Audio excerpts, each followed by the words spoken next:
Demi sertifikat rumah, aku lunasi semua hutang suami. Mertua malah menyuruhku bercerai. Aku melunasi semua hutang suamiku. Bukan karena aku kaya, tapi demi menyelamatkan sertifikat rumah kami. Aku kira setelah semuanya lunas, keluarga suamiku akan berterima kasih. Ternyata, mertuaku malah menyuruh aku bercerai. Aku hanya diam, tidak membantah sepatah kata pun. Tapi keesokan paginya, ponselku berdering tanpa henti. Ada 100 panggilan tak terjawab dari suamiku dan keluarganya. Dan saat aku tahu alasannya, aku benar-benar tidak menyangka. Assalamualaikum warahmatullahi wabarakatuh. Halo semuanya. Apa kabar hari ini? Buat kalian yang sedang menyimak kisah ini, sedang sambil apa?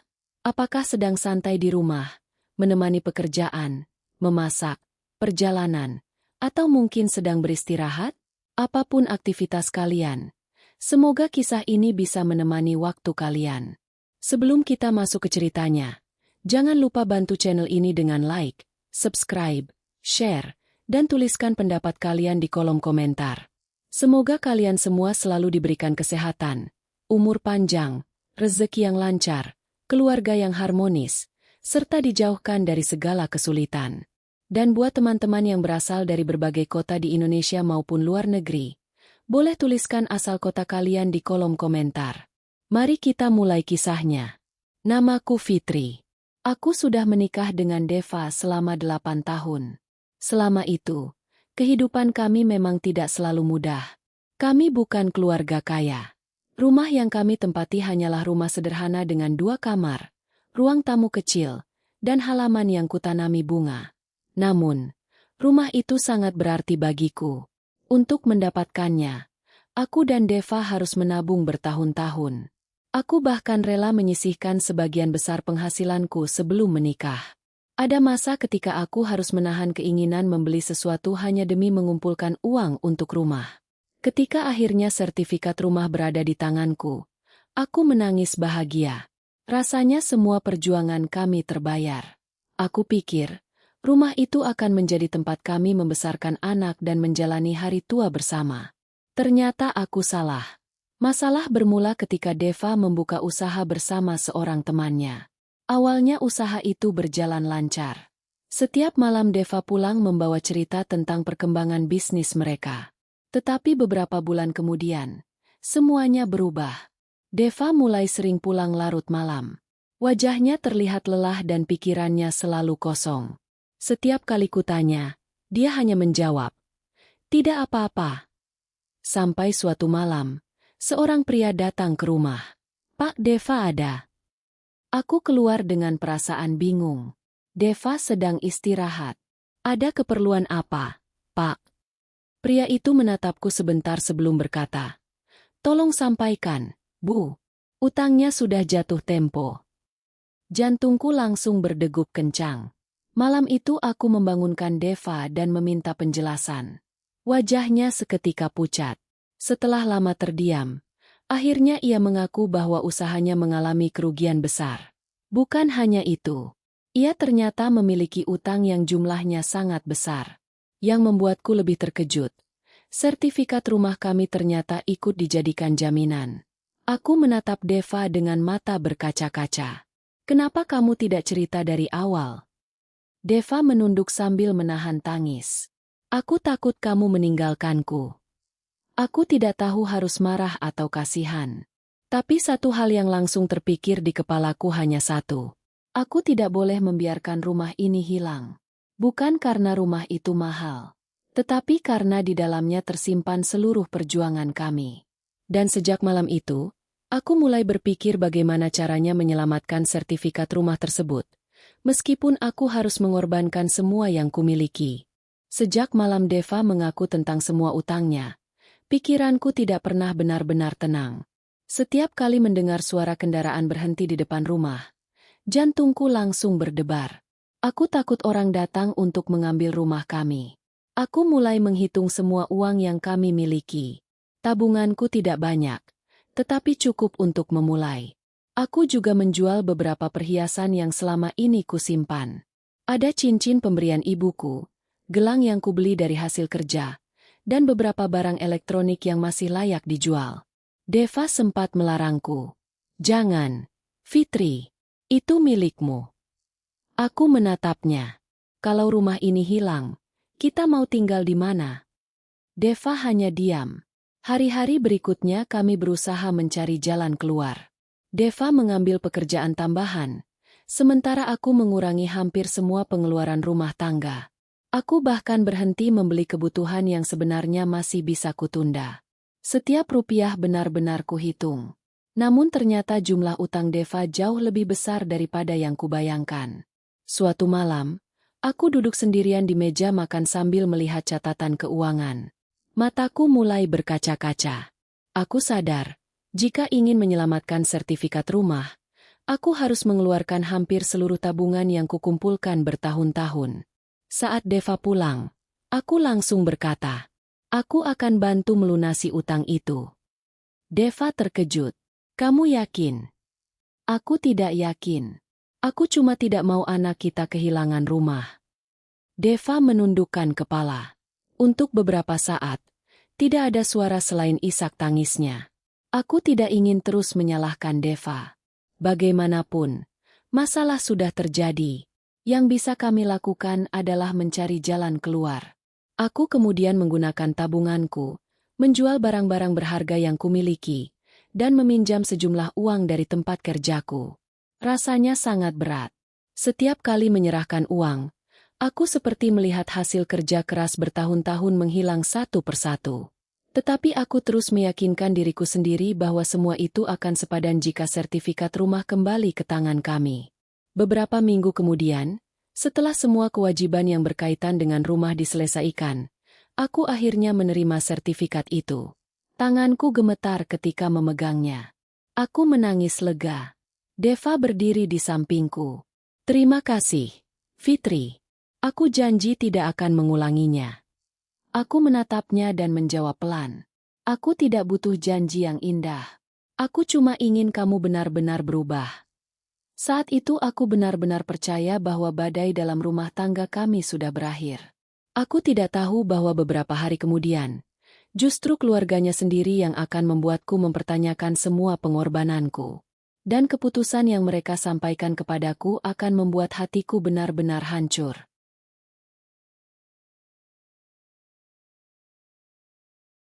Beberapa hari setelah sertifikat rumah kembali ke tanganku, aku mulai merasa sedikit lega.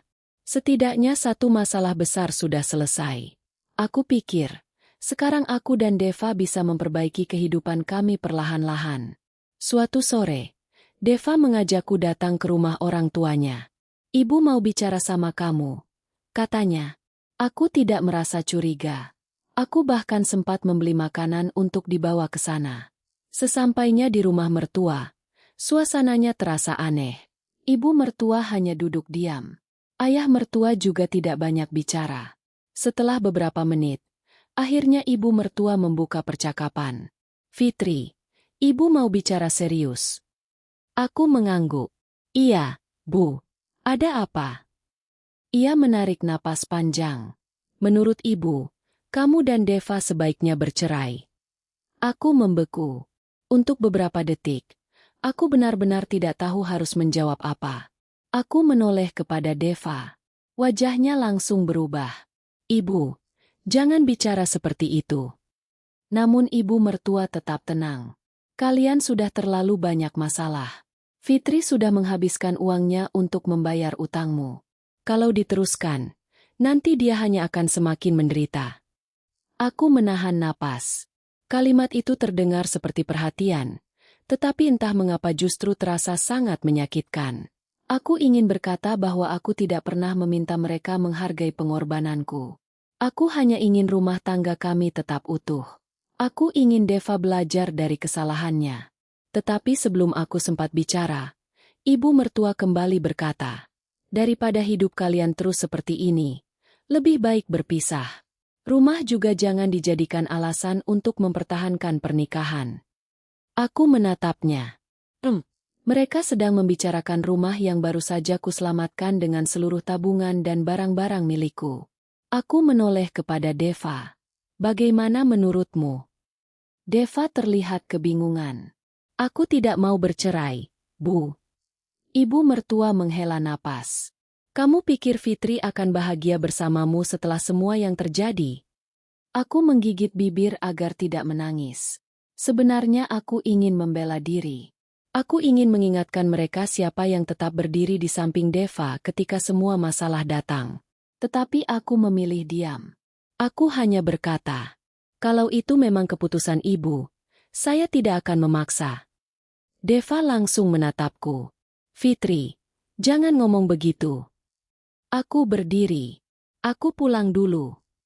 Sepanjang perjalanan pulang, air mataku jatuh tanpa bisa kutahan. Aku tidak marah karena disuruh bercerai. Yang membuatku hancur adalah kenyataan bahwa setelah semua yang kulakukan, ternyata keberadaanku masih dianggap sebagai beban. Malam itu Deva belum pulang. Aku duduk sendirian di ruang tamu sambil menatap sertifikat rumah yang kusimpan di meja. Aku bertanya dalam hati, kalau aku sudah mengorbankan semuanya demi keluarga ini, sebenarnya apa yang masih mereka inginkan dariku? Aku tidak tahu jawabannya. Aku hanya tahu satu hal. Malam itu aku memilih diam. Tidak menelepon siapapun. Tidak mengirim pesan. Tidak menjelaskan apapun. Aku hanya ingin menenangkan hati dan menerima apapun yang akan terjadi. Namun aku tidak pernah menyangka. Keheningan yang kupilih malam itu justru membuat ponselku keesokan paginya berdering tanpa henti. Dan ketika kulihat jumlah panggilan yang masuk, tanganku sampai gemetar. Pagi itu aku terbangun lebih cepat dari biasanya. Semalaman aku hampir tidak tidur. Perkataan ibu mertua terus terngiang di kepalaku. Menurut ibu, kamu dan Deva sebaiknya bercerai. Aku mencoba menguatkan diri. Mungkin memang sudah waktunya aku berhenti berharap semuanya akan kembali seperti dulu. Aku bangun, membuat teh, lalu duduk sendirian di ruang tamu. Deva belum juga pulang. Aku tidak tahu apakah dia masih berada di rumah orang tuanya atau sengaja menjauhiku. Ponselku tergeletak di atas meja. Tiba-tiba terdengar suara dering. Aku melihat layarnya. Deva. Aku membiarkannya. Beberapa detik kemudian telepon kembali berdering. Sekali lagi. Lalu sekali lagi. Aku mulai merasa aneh. Biasanya Deva tidak pernah menelepon berkali-kali seperti itu. Aku mengambil ponsel dan melihat daftar panggilan. Ada 5 panggilan tak terjawab. Kemudian bertambah menjadi 10. 20. Aku mulai gelisah. Bukan hanya Deva. Ada beberapa nomor dari keluarga Deva yang ikut menelepon. Aku masih tidak mengangkatnya. Dalam hati aku berpikir, mungkin mereka ingin membicarakan perceraian. Namun beberapa menit kemudian, jumlah panggilan semakin banyak. Aku menghitungnya. 30, 40, 50. Tanganku mulai dingin. Ada apa sebenarnya? Aku mencoba menelepon Deva. Tidak diangkat. Aku menelepon kembali. Tetap tidak ada jawaban. Lalu ponselku kembali berdering. Kali ini dari ibu mertua. Aku hampir mengangkatnya. Tetapi entah mengapa aku mengurungkan niat.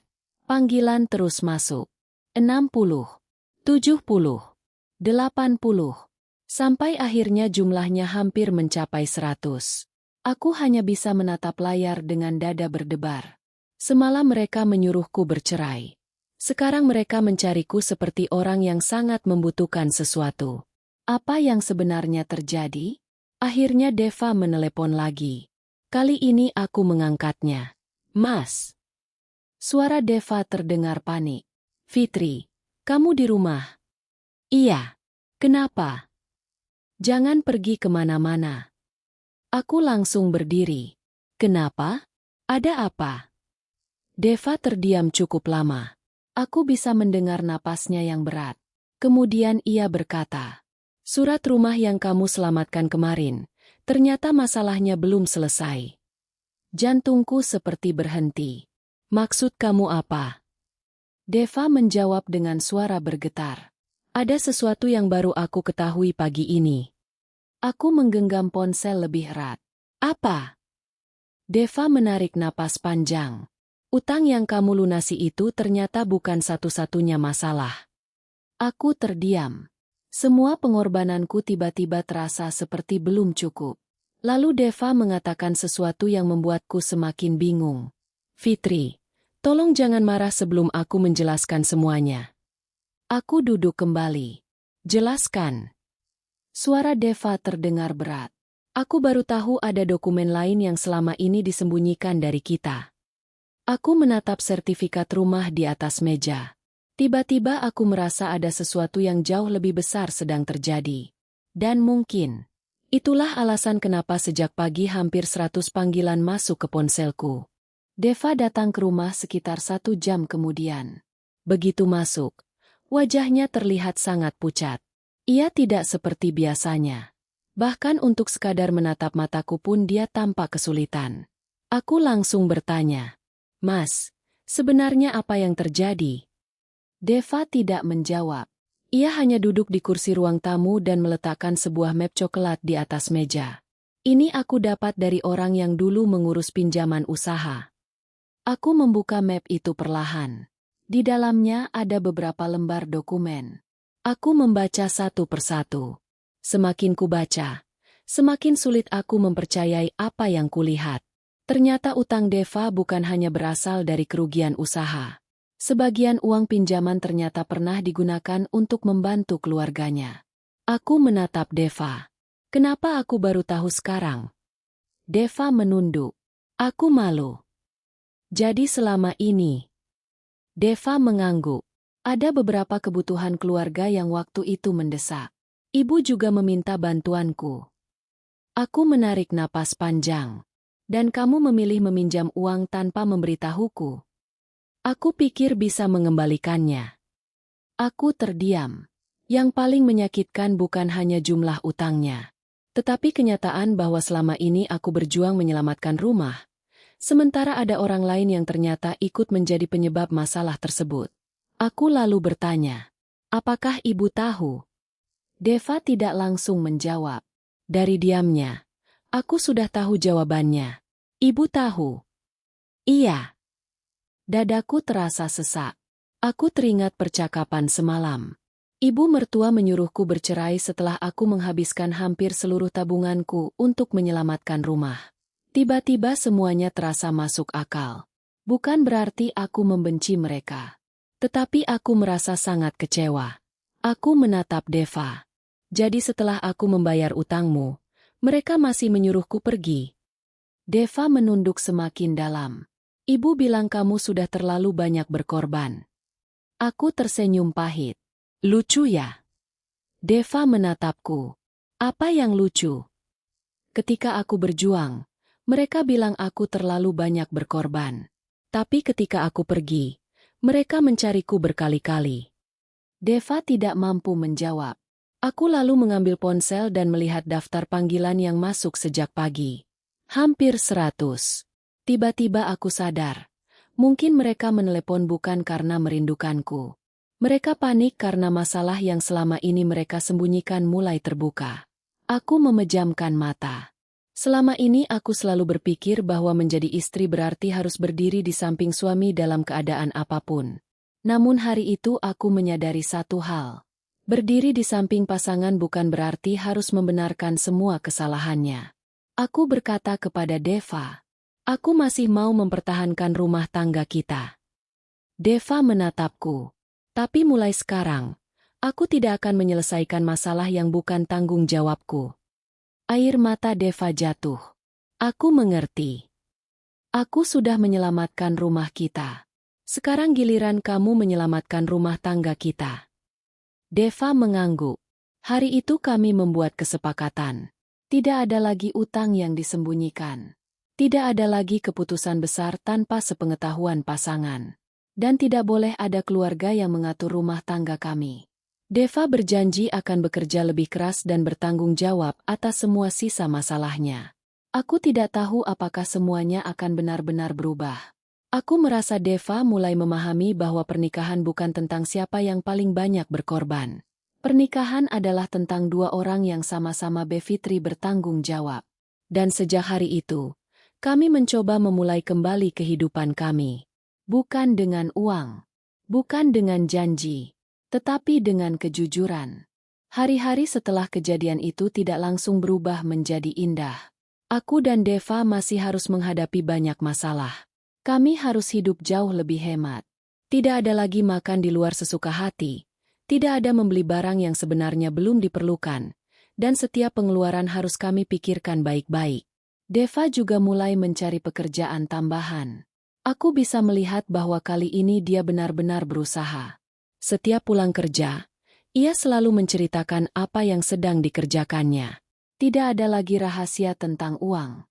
Semua pemasukan dan pengeluaran kami catat bersama.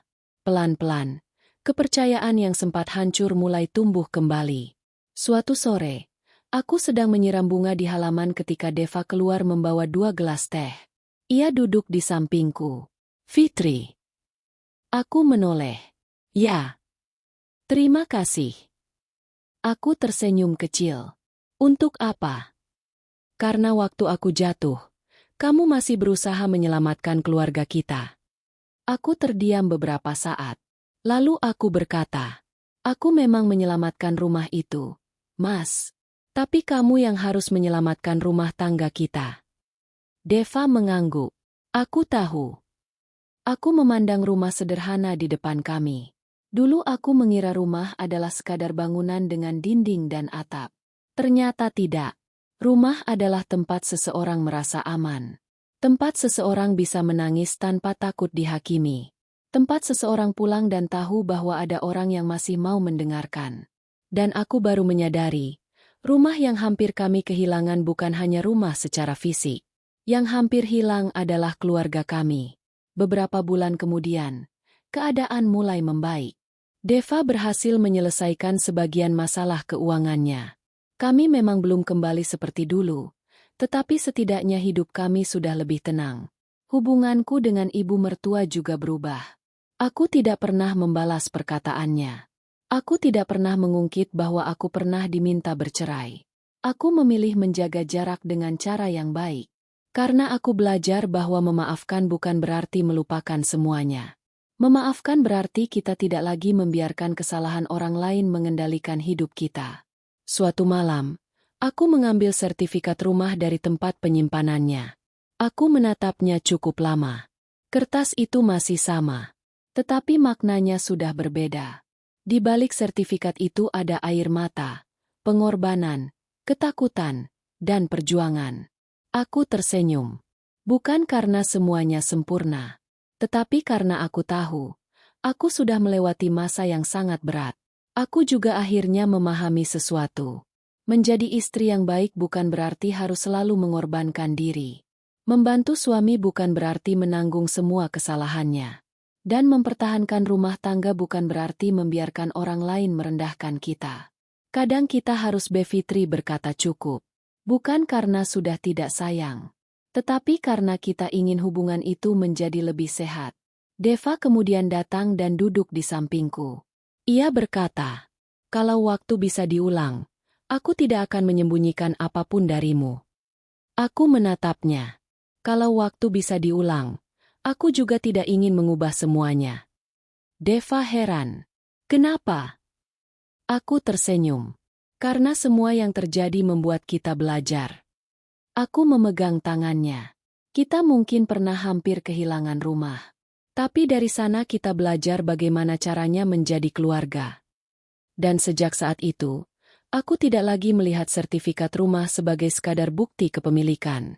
Bagiku, sertifikat itu adalah pengingat bahwa dalam kehidupan, sesuatu yang paling berharga tidak selalu bisa dibeli dengan uang.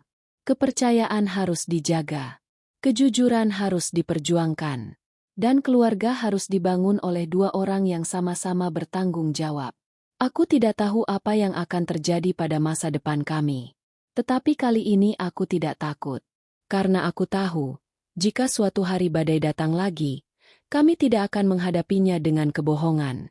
Kami akan menghadapinya bersama.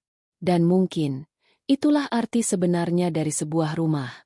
Bukan tentang seberapa besar bangunannya, tetapi tentang siapa yang tetap memilih tinggal ketika kehidupan sedang tidak baik-baik saja.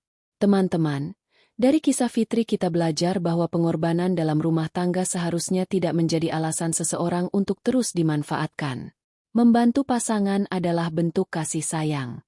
Tetapi kasih sayang juga membutuhkan kejujuran, tanggung jawab, dan batas yang sehat. Kalau kalian pernah mengalami kisah yang hampir sama, tentang utang pasangan, masalah mertua, rumah tangga, atau pernah merasa pengorbanan kalian tidak dihargai, silakan ceritakan pengalaman kalian di kolom komentar. Mungkin kisah kalian bisa menjadi pelajaran dan kekuatan bagi orang lain yang sedang menghadapi masalah serupa. Jangan lupa like, share, dan subscribe agar channel ini terus bisa menghadirkan kisah-kisah kehidupan yang penuh makna. Sampai bertemu di kisah berikutnya. Wassalamualaikum warahmatullahi wabarakatuh.